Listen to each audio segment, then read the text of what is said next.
Welcome to RK's Stories.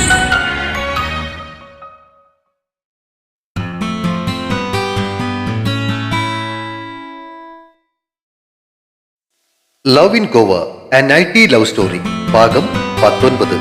രചനയും അവതരണവും രഘുദാസ് കാട്ടുങ്കൽ. അടുത്തു വരുന്ന കാലൊച്ചകൾ അവരിൽ ആകാംക്ഷ നിറച്ചു. ആരുഷ് ഗംഗയെ സുരക്ഷിതമായി പുറകിലേക്ക് മാറ്റി നിർത്തി. വാതിൽ കടന്ന് ആദ്യം അകത്തേക്ക് വന്നത് വാസുവാശാനായിരുന്നു. അതിനു പുറകെ വാസുവാശാനേക്കാൾ അല്പം പ്രായം കുറഞ്ഞ് പ്രൗഢഗാംഭീര്യമുള്ള മറ്റൊരു വ്യക്തി കൂടി അകത്തേക്ക് കടന്നു വന്നു. വെട്ടി നിർത്തിയിരിക്കുന്ന താടിയും ചെറുതായി നരകേറിയ കട്ടിമീശയും തിളക്കമുള്ള കണ്ണുകളും വല്ലാത്തൊരു വ്യക്തിപ്രഭാവം അയാൾക്ക് നൽകി. അച്ഛേ! ആരുഷിന് പുറകിൽ നിന്നിരുന്ന ഗംഗ ആ വ്യക്തിയെ കണ്ട് സന്തോഷത്തോടെ ഉച്ചത്തിൽ വിളിച്ചുകൊണ്ട് അയാളുടെ അടുത്തേക്ക് ഓടി അടുത്തേക്ക് ചെന്ന് അവളെ അദ്ദേഹം ആലിംഗനം ചെയ്ത് അവളുടെ നെറുകയിൽ ചുംബിച്ചു. അച്ഛേ, ഇത്... അവരുടെ അടുത്തേക്ക് വന്ന് ആരുഷിനെ ചൂണ്ടി ഗംഗ പറയാൻ ശ്രമിച്ചു. അറിയാം, ആരുഷല്ലേ? അതെ അങ്കിൾ. അവൻ വിനയത്തോട് മറുപടി പറഞ്ഞു. ഞാൻ യദുകൃഷ്ണൻ, ദേവയുടെ അച്ഛനാണ്. ഓ, മനസ്സിലായി അങ്കിൾ. മുറിവ് പറ്റിയല്ലേ? അദ്ദേഹം ആരുഷിന്റെ വയറിന് മുകളിലുള്ള കെട്ട് കണ്ടിട്ട് ചോദിച്ചു. ചെറുതായിട്ട്. ആശാനെ ഏറ് കണ്ടിട്ട് നോക്കിയിട്ട് അവൻ തലയൊന്ന് ചൊറിഞ്ഞു. അയ്യോ, എന്നിട്ട് എന്താ നീ എന്നോട് പറഞ്ഞേ? ഗംഗയുടെ പരിഭ്രമം നിറഞ്ഞ വാക്കുകൾ കേട്ട് യദു അങ്കിൾ അവളെ സൂക്ഷിച്ചു നോക്കി. അവളുടെ മുഖത്ത് തെളിഞ്ഞ ആശങ്കയും ദുഃഖവും അദ്ദേഹത്തെ ചിന്തയിലാഴ്ത്തി. എന്താടാ പറ്റിയത് നിനക്ക്? ശ്രദ്ധ അങ്ങനെയൊന്നും മാറിപ്പോകാത്തതാണല്ലോ. ഗംഗയുടെ വേദനയോടെയുള്ള നോട്ടം ശ്രദ്ധിച്ചു നിന്ന ആരുഷിനെ ആശാന്റെ ഗൗരവം നിറഞ്ഞ ശബ്ദമാണ് ഉയർത്തിയത്. അത് ആശാനെ പെട്ടെന്ന് സരുവിനൂടെ കണ്ടപ്പോഴേ ശ്രദ്ധ ഒന്ന് പാളിപ്പോയി. അത് മാത്രമാണോ കാരണം? ആശാൻ അവനെ സംശയത്തോടെ ഒന്ന് നോക്കി. അതിന് മറുപടി പറയാതെ അവൻ തല താഴ്ത്തി. അച്ഛാ, ഇത് അസി. വിഷയം മാറ്റാനെന്നതുപോലെ ഗംഗ അസിയെ ചൂണ്ടിക്കാണിച്ചുകൊണ്ട് അച്ഛനോട് പറഞ്ഞു. മനസ്സിലായി, മണവാളൻ അല്ലേ? ഒന്ന് ചിരിച്ചിട്ട് അദ്ദേഹം പറഞ്ഞു. തൃപ്തിയായി മോളെ എന്ന മട്ടിൽ അവൻ ഗംഗയെ നോക്കി ആംഗ്യം കാണിച്ചു. നിമി, ഇവൾ ഒരു എടുത്തുചാട്ടക്കാരിയാണെന്ന് അറിയില്ലേ? ഇങ്ങോട്ട് വരാതെ തന്നെ നിനക്ക് ഇവളെ തടഞ്ഞുവിടായിരുന്നോ? ഏതു അങ്കിൾ നിമിഷയോട് ചോദിച്ചു. എന്റെ അങ്കിളെ, അതിന് ഇവളല്ലേ ആള്. ഞാൻ വിചാരിച്ചാ പിടിച്ചു നിർത്താൻ കഴിയുമെന്ന് അങ്കിളിന് തോന്നുന്നുണ്ടോ? ആ, സനു, നിനക്ക് കുഴപ്പമൊന്നുമില്ലല്ലോ. അദ്ദേഹം പോപ്പിന് നേരെ തിരിഞ്ഞു. ഏയ് ഇല്ല uncle, I am fine. Yadu uncle ആരുഷിന്റെ അടുത്തേക്ക് ചെന്ന് അവന്റെ ഇരു തോളിലും പിടിച്ചിട്ട് അവനെ നോക്കി. ആരു, നീ ചെയ്ത ഈ സഹായം ഞാൻ ഒരിക്കലും മറക്കല്ല കേട്ടോ. എന്ത് ആവശ്യമുണ്ടെങ്കിലും എപ്പോ വേണമെങ്കിലും നിനക്ക് എന്നെ വിളിക്കാം. വാസുവാശാൻ ആത്മാഭിമാനത്തോടെ ആ കാഴ്ച നോക്കി നിന്നു. അങ്കിളൊക്കെ നാളെ എത്തുമെന്നല്ലേ പറഞ്ഞിരുന്നത്? ആരുഷിന്റെ സംശയം കേട്ട് യദുകൃഷ്ണൻ ചിരിച്ചു. ഞാൻ നിന്നെ വിളിക്കുമ്പോഴേ ഞങ്ങൾ വണ്ടിയിലായിരുന്നു. എങ്കിലും പറഞ്ഞപ്പോ അല്പം വൈകിയെത്താനേ സാധ്യതയുള്ളൂ എന്ന് പറഞ്ഞതേ ഉള്ളൂ. അപ്പോഴേക്കും അകത്തേക്ക് കുറച്ച് പോലീസുകാരും ആംബുലൻസ് അറ്റൻഡർമാരും കടന്നു വന്നു. അവർ താഴെ കിടന്നിരുന്നവരെ ഓരോരുത്തരെ ആയിട്ട് മുകളിലേക്ക് കൊണ്ടുപോകാൻ തുടങ്ങി. ഗംഗയുടെ കയ്യിൽ പിടിച്ചുകൊണ്ട് യദു അങ്കിൾ പുറത്തെ മുറിയിലേക്ക് നടന്നു. അവർക്കു പിന്നാലെ മറ്റുള്ളവരും. ഗംഗയുടെ പ്രണയം നിറഞ്ഞ കണ്ണുകൾ ഇടയ്ക്കിടയ്ക്ക് പുറകിൽ നടക്കുന്ന ആരുഷിനെ തേടി എത്തിക്കൊണ്ടിരുന്നു. പുറത്തെ മുറിയിൽ കിടന്നിരുന്ന അനഘയെയും സുധാരയെയും മറ്റുള്ളവരെയൊന്നും അവിടെ കണ്ടില്ല. പകരം അവിടെയും കുറച്ച് പോലീസുകാർ നിൽക്കുന്നുണ്ടായിരുന്നു. മുകളിലേക്കുള്ള ലിഫ്റ്റ് വഴി ഓരോരുത്തരായി പുറത്തേക്കെത്തി. പള്ളിയുടെ മുറ്റത്ത് അനക്കമറ്റ് കിടക്കുന്ന 10-20 പേര്. തോക്കുകൾ ഉൾപ്പെടെയുള്ള ആയുധങ്ങൾ അവർക്ക് ചുറ്റിലുമായി ചിതറി കിടക്കുന്നുണ്ട്. അപ്പൊ യദു അങ്കിളും നമ്മുടെ ആശാനും കൂടെ പുറത്ത് ചെറിയൊരു കലാപരിപാടി നടത്തിയിട്ട് അകത്തേക്ക് വന്നത് അല്ലേടാ? ആരുഷിന്റെ അടുത്ത് നിന്നിരുന്ന അസി ചുറ്റിലും കിടക്കുന്നവരെ നോക്കിക്കൊണ്ട് പറഞ്ഞു. പള്ളിയുടെ മുൻവശത്ത് കിടന്നിരുന്ന ആംബുലൻസുകൾ വീണ് കിടന്നിരുന്നവരെയും കയറ്റി പോകുവാൻ തുടങ്ങി. അല്പം അകലെ ഒരു ബ്ലാക്ക് ബെൻസ് GLB SUV കിടക്കുന്നുണ്ട്. അതിനു പുറകിൽ 4 ബ്ലാക്ക് സ്കോർപിയോകളും. ആ വണ്ടികളുടെ ചുറ്റിനുമായി മല്ലന്മാരെന്ന് തോന്നിക്കുന്ന ചിലർ നിൽക്കുന്നുമുണ്ട്. യദു അങ്കിൾ അവിടെ നിന്നിരുന്ന ഒരു പോലീസ് ഓഫീസറോട് എന്തോ സംസാരിച്ചിട്ട് ആരുഷിന്റെ അടുത്തേക്ക് വന്നു. ആരു, ദേവ തൽക്കാലം ഞങ്ങളുടെ കൂടെ പോരട്ടെ. ഇവിടെ നിന്നാൽ ഇനിയും ചിലപ്പോ പ്രശ്നങ്ങളൊക്കെ ഉണ്ടാകും. ഇവിടെ നടന്ന സംഭവങ്ങളുടെ പേരിൽ ആരും നിങ്ങളെ ചോദ്യം ചെയ്യില്ല കേട്ടോ. അതോർത്തുള്ള ടെൻഷനൊന്നും വേണ്ട. ശരി അങ്കിൾ. അവന്റെ ശബ്ദം ഒന്ന് ഇടറി. വാസുവാശാൻ അവന്റെ അടുത്തേക്ക് വന്നു. ആരു, ഞാൻ വിളിക്കാം, വരട്ടെ? ശരി ആശാനെ. ആശാനും മറ്റുള്ളവരും സ്കോർപിയോകളിലേക്ക് കയറി. മറ്റു നിവൃത്തിയില്ലാതെ അച്ഛനോടൊപ്പം കാറിലേക്ക് കയറുന്നതിനിടയിൽ ദേവ ഒന്ന് തിരിഞ്ഞു നോക്കി. അവളുടെ കണ്ണുകൾ കലങ്ങിയിരുന്നു. പോപ്പും ആ കാറിന്റെ ഫ്രണ്ട് സീറ്റിലേക്ക് കയറി. SUVയുടെ ഡോറുകൾ അടഞ്ഞു. അതിന്റെ പുറകിൽ നിന്നും ഒരു കൈ പുറത്തേക്ക് നീണ്ടു. അകന്നു പോകുന്ന ആ കാറിൽ നിന്ന് യാത്ര പറയും പോലെ ആ കൈ അവനെ നോക്കി ചലിച്ചുകൊണ്ടിരുന്നു. ആ SUV-ക്ക് പുറകെ സ്കോർപിയോകൾ ഓരോന്നായി അവിടെ നിന്നും യാത്രയായി. പുറകെ പോലീസ് വാഹനങ്ങളും ആ കുന്നിൻ മുകളിലെ ഉരുളൻ കല്ലുകൾ നിറഞ്ഞ പാതയിലൂടെ കുലുങ്ങി കുലുങ്ങി നീങ്ങി.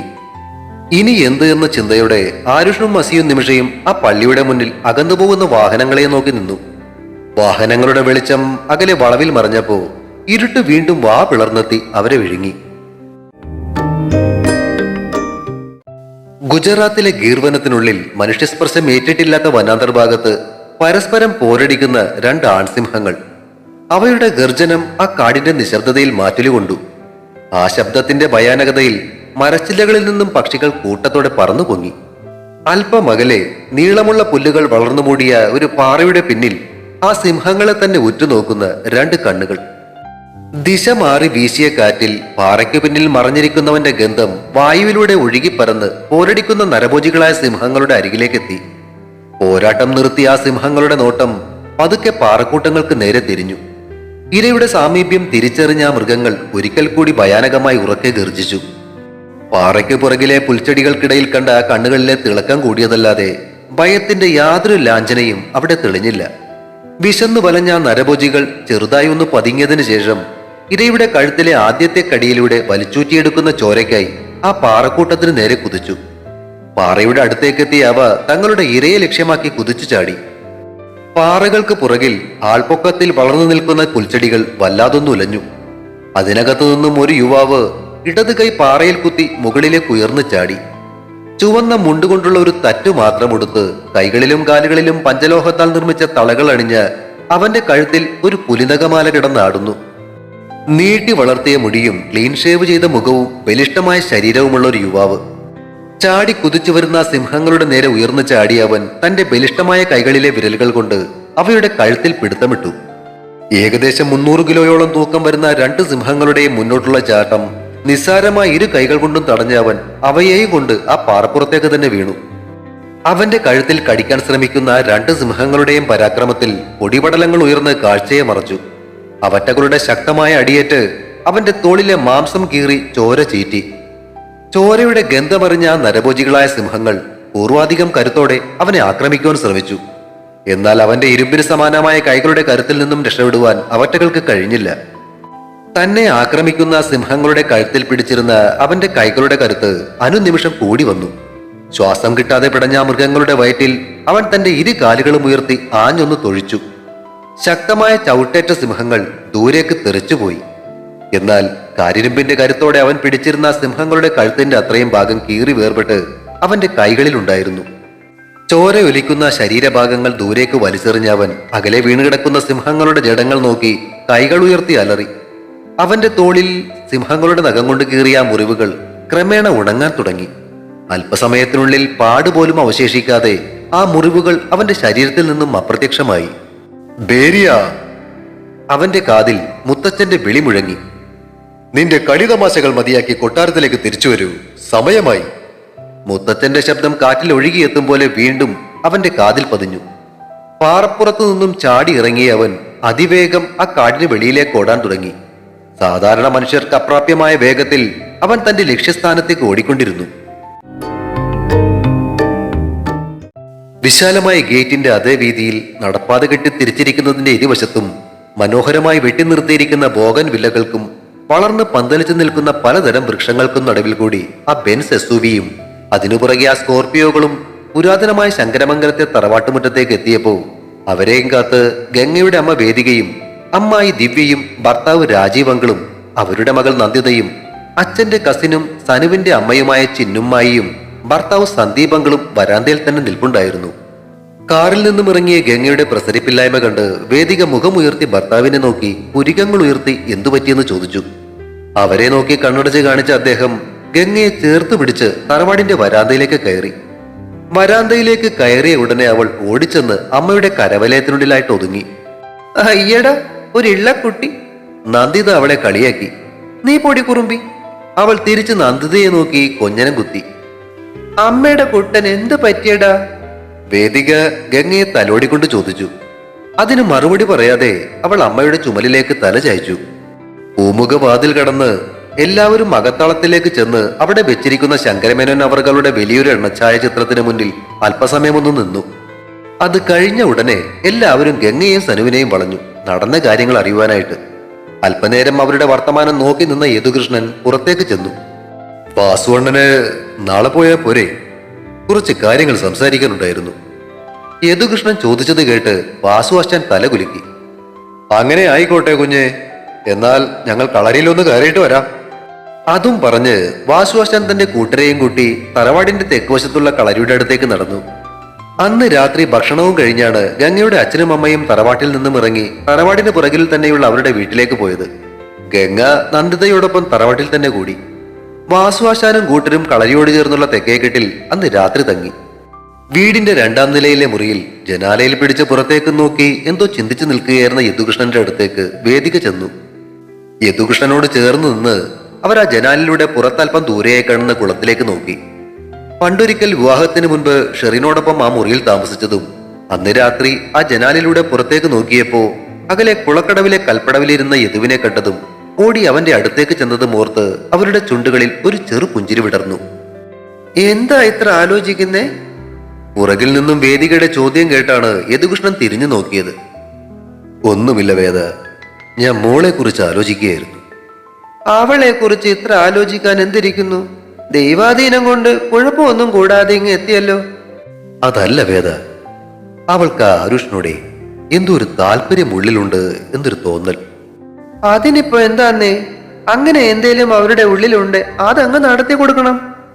നീ എന്താ ഒരുമാതിരി കാര്യമറിയാത്ത പോലെ സംസാരിക്കുന്നേ? അവളുടെ ജാതകത്തെ കുറിച്ച് എഴുതി വെച്ചിട്ടുള്ളതെല്ലാം മറന്നുപോയോ? നാഗപഞ്ചമി നാളിൽ ജനിച്ച ഒരുവനല്ലാതെ മറ്റാരും അവളെ വിവാഹം കഴിക്കാൻ പാടില്ല എന്നല്ലേ? അങ്ങനെ വന്നാൽ സർവനാശമാണ് ഫലം. പക്ഷെ അവളുടെ ഉള്ളിൽ അങ്ങനെ ഒരു ഇഷ്ടമുണ്ടെങ്കിൽ നമ്മൾ എന്ത് ചെയ്യും? ഇതൊക്കെ യദുവിന്റെ തോന്നല് മാത്രമല്ലേ? നാളെ ആകട്ടെ, നമുക്ക് അവളോട് നേരിട്ട് ചോദിക്കാം. തൽക്കാലം കിടക്കാൻ നോക്കൂ. വാതിൽ ചാരിക്കൊണ്ട് അവർ പറഞ്ഞു.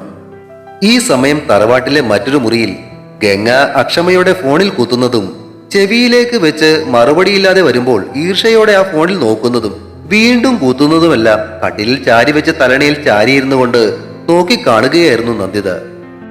എന്തോന്ന് അടി ചേച്ചി, കുറെ നേരം ആയല്ലോ നീ ആ ഫോൺ ഞെക്കി പൊട്ടിക്കാൻ നോക്കുന്നേ. ആരെ വിളിക്കാനാ വീട്ടു കുത്തുന്നേ? നിന്റെ അപ്പൂപ്പനെ. നീ നന്ദു, എന്നെ വെറുതെ ദേഷ്യം പിടിപ്പിക്കല്ലേട്ടോ. എന്നായിരുന്നു കുത്ത്, ഇപ്പൊ കിട്ടും. എടി ചേച്ചി പെണ്ണെ, നീ ആരുഷേട്ടനെയാണ് വിളിക്കുന്നതെങ്കിൽ കിട്ടത്തില്ല. അങ്ങേരെ ആ കളരിക്കകത്തുണ്ട്. നീ എന്താ പറഞ്ഞേ? ഒറ്റ ചാട്ടത്തിന് കട്ടിലിൽ ഇരിക്കുകയായിരുന്നു നന്ദിതയുടെ അടുത്തേക്ക് ചാടിക്കേറിയിട്ട് ഗംഗ ചോദിച്ചു. ആരുഷേട്ടനോ അസിചേട്ടനോ അല്ല, നിങ്ങൾ വന്നതിന് പുറകെ ഇവിടെ എത്തിയിട്ടുണ്ടെന്ന്. നിനക്ക് ആരുഷിനെ അറിയോ? എന്റെ ചേച്ചി പെണ്ണെ, എനിക്ക് നിങ്ങളുടെ കമ്പനിയിലുള്ള എല്ലാവരെ പറ്റും അറിയാം. നീ പറയാറില്ലെങ്കിലും സനുചേട്ടനെ ഞാൻ വിളിക്കാറുണ്ട്. എന്നിട്ട് അവരെന്താ കളരിക്കകത്ത് ചെയ്യുന്നേ?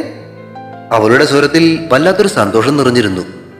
നിന്നെ രക്ഷിക്കാൻ പോയ സമയത്തെ അങ്ങേരുടെ വയറ്റിലെന്തോ മുറി പറ്റിയില്ലേ? അതിന് അവിടെ എവിടെയോ പോയി സ്റ്റിച്ച് ഇട്ട് ആ സ്റ്റിച്ചും വെച്ച് വണ്ടി കയറി ഇവിടം വരെ എത്തി. നിനക്ക് കുഴപ്പമൊന്നുമില്ലാതെ ഇവിടെ എത്തിയോന്ന് അന്വേഷിക്കാൻ. എന്താ ഒരു സ്നേഹം! പട്ടി കേസാവനല്ലേ? ഗംഗയുടെ മുഖത്ത് ഒരു ചിരി വിടർന്നു. ആഹാ, എന്താ ഒരു ഇളി! എന്തായാലും പുള്ളിക്ക് വയറു നിറച്ച് വാസമ്മവന്റെ കയ്യിൽ നിന്നും കിട്ടിയിട്ടുണ്ട്. ഇപ്പത്തെ കളരിയെ കൊണ്ടുപോയി വെച്ച് എന്തൊക്കെയോ മരുന്ന് കെട്ടി വെച്ചേക്കുക. പിന്നെ തൊട്ടപ്പുറത്തെ മുറിയിൽ നിമിഷേച്ചുണ്ട്. നീ അവരോടൊന്നും മിണ്ടാതെ അച്ഛനെ കണ്ടപ്പോ ചാടിക്കേറി പോകുന്നുവെന്നും പറഞ്ഞ് കെറിവിച്ച് കിടപ്പുണ്ട്. അവളും വന്നിട്ടുണ്ടോ? നിന്നോട് ഇതൊക്കെ നാളെ പറഞ്ഞാൽ മതിയെന്ന് എല്ലാരും പറഞ്ഞ്. പക്ഷെ നീ ഇങ്ങനെ വരികിനെ പോലെ നടക്കുമ്പോ എനിക്ക് സമാധാനത്തോടെ കിടന്നുറങ്ങാൻ പറ്റില്ലെന്ന് മനസ്സിലാക്കിയത് കൊണ്ടാ ഞാനിപ്പോ ഇതൊക്കെ എഴുന്നള്ളിച്ചത്. മുഴുവനും കേൾക്കുന്നതിന് മുന്നേ ഗംഗ കട്ടിലിൽ നിന്നും ചാടി ഇറങ്ങി പുറത്തേക്ക് ഓടിക്കഴിഞ്ഞിരുന്നു. ഇടിയിടി നിക്കടി, ഈശ്വര, പണിയായല്ലോ. ഗംഗയുടെ പുറകെ പുറത്തേക്ക് ഓടിക്കൊണ്ട് നന്ദിത വിളിച്ചു പറഞ്ഞു. മുകളിലത്തെ മുറിയുടെ മുന്നിലെ വരാന്തയിൽ കൂടി ഓടിയ ഗംഗ കുറച്ചപ്പുറത്തുള്ള മുറിയുടെ വാതിൽ തള്ളി തുറന്ന് അകത്തേക്ക് കയറി. അവിടെ കട്ടിലിനടുത്തുള്ള കസേരയിൽ ഇരിക്കുകയായിരുന്ന നിമിഷ അവളെ കണ്ട് മുഖം വീർപ്പിച്ചു. സോറി ഇടിമുത്ത്, നിനക്കറിയാലോ അവിടെ വെച്ച് എന്റെ മാനസികാവസ്ഥ എന്തായിരുന്നു എന്ന്. അവനല്ലാതെ മറ്റാരും എന്റെ കൺമുന്നിലുണ്ടായിരുന്നില്ല.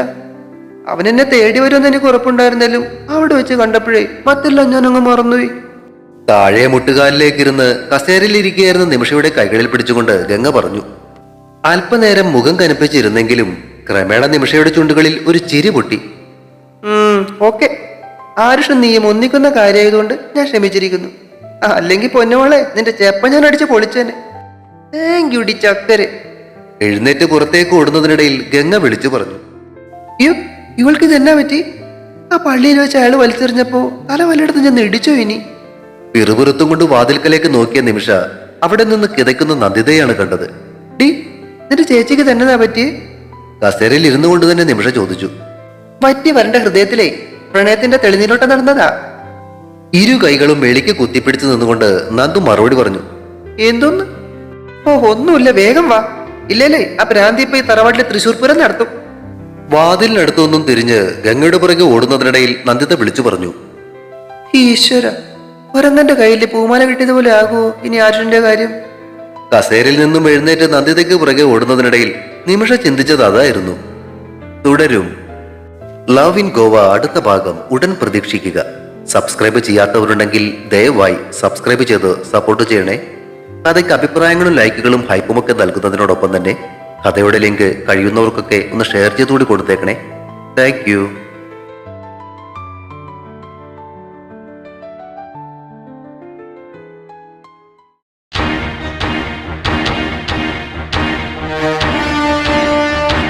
Scene 4.